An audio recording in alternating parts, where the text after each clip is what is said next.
suffer because you are an artist. You are an artist because you suffer this commitment. We wear it on our skin. We wear it on our skin. We wear it on our faces. We are the art. Our art is not what we do. Our art is not what we do. We are our art. I am Daniel Madison. These are the Madison Trawlers playing cards. These were available earlier this year. They sold out pretty quickly. To anybody who picked some of these up, who was lucky enough to get a hold of some of these, thank you very much. The warehouse are dealing with shipping all the orders over the next week. We started on Halloween, so some people might have them already. Do bear with us. Charlie's doing a great job. Now, the Madison Trawlers, the word trawlers comes from something that I was fascinated by, the idea of that comes from the Metamodernist Manifesto, written by Luke Turner. He got me onto this, an artist called Luke Turner. Eric Cantona was said to are due to apologize, and instead of apologizing, he said, when the seagulls follow the trawler, it is because they think the sardines will be thrown into the sea. That was later borrowed by Shia LaBeouf when he felt like he needed to apologize, and he did it in what felt like a very insincere apology, when in fact in real life it was very sincere. And I became quite fascinated with the line, with using that line which was borrowed from Cantona by Shia. And so I decided to make a deck of playing cards based entirely on that statement. So these are the Madison Trawlers. I always wanted a deck of playing cards that resembled the classic B playing cards, sort of classic Casino Blue B playing cards, and I think I got very close with this. You have the diagonal thin white lines creating something of a diamond shape. The Madisonist logo, when you put it together in a symmetrical way, creates a diamond, and it allowed me to create a very similar image. And I'm a huge fan of playing cards that print all the way to the edge.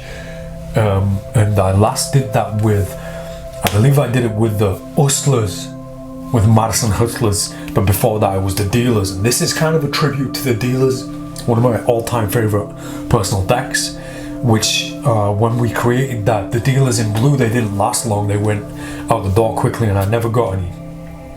Now I get to get some. So the blue is designed for card table enthusiasts and people who love casino decks. I styled this very box on the Steamboat design, the Steamboat box, I believe I have. So the Steamboat deck is hidden inside a fracture gimmick. In fact, I have a Steamboat fracture gimmick hidden inside that. If you don't know what fracture is, by the way, fracture is a deck switching device that I created that got ripped off, got stolen from me by some punk. This is available on my website absolutely free. Just go to the homepage, danielmadison.co.uk, click on the Fracture logo, and you can download this book absolutely free that teaches you this. The Trawlers deck was loosely designed based on the Steamboat deck. It was inspired, should I say, by the Steamboat. So in the fashion of the Trawlers sentiment and statement, I wanted to employ a little bit of plagiarism almost by stealing a design. It's different enough to be its own thing, but it's definitely a copy of the Steamboats. The Steamboats were also obviously a boat, and Trawlers are a boat too, so there's that as well. The box is very minimal. I just kept a blue line around each side, kept the Madisonist logo on top, on the front. The back design fills the back. Daniel Madison, Madisonist, manufactured by Carter Mundi, printed on the bottom, and then when you open the tuck flap, you have a reveal of the 9 of clubs printed on there. The box is actually the most simple, basic available box from Carter Mundi. I did no bells and whistles. In fact, any company that decides to put more money into the tuck box than the deck itself, go f yourself.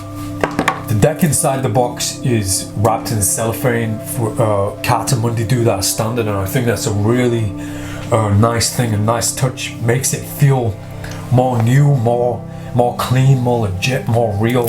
When you break it open, there's a nice feeling that you get just from that little action, that little moment of setting the deck free. real card enthusiasts will appreciate that smell. So when you open the deck, you see the beauty of the design all the way down the side of the deck. The blue just bleeds perfectly down the sides and down the front. This deck does look gorgeous. I wish I had more printed just for me, in fact. So the Joker in this follows a theme that I started with the Madisonist playing cards, which sees me and Charlie, which is a piece of art based on a photograph, and the Madisonist logo is in there. There's only one Joker in this deck. You see that there are two duplicates in this deck as soon as you open it. A duplicate of the Nine of Clubs, a duplicate of the King of Diamonds. Duplicates have been my saving grace in so many ways. There's so many incredible moments of magic and moments of astonishment that you can create by having just one duplicate. And I didn't want people to get used to seeing me doing tricks constantly with the Nine of Clubs, so I made two so that you could switch in for the King of Diamonds too. The King of Diamonds also has a Nine of Clubs reveal in the palm of his hand, and you will see my face on the King of Diamonds if you look carefully enough. In the other palm you see a tattoo of the Madisonist logo. The deck itself is very minimal, very standard, based on USPCC standard courts and standard faces. I made the reds a little bit darker. I took the blue and yellows out, so the only inks that you see in this deck are red and black, aside from the blue that's on the back. So when you go through, you see that I've replaced the leading ace. The leading ace in most playing cards is the Ace of Spades. In my case, I changed it to the Ace of Diamonds, which is the Madisonist logo flipped symmetrically to create that big Ace of Diamonds.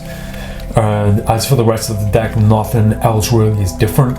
There is a hidden reveal that no one seemed to find in the Madisonist playing cards that's in this. If you look at the King of Spades, if you look at his sword, the Nine of Spades is revealed on the King of Spades sword for a little trick.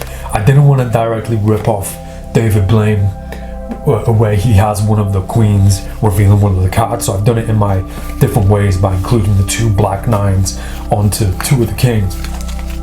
So that's the deck itself. I mean, when you remove those four cards, you get a much thinner deck than you feel when you take it out of the box.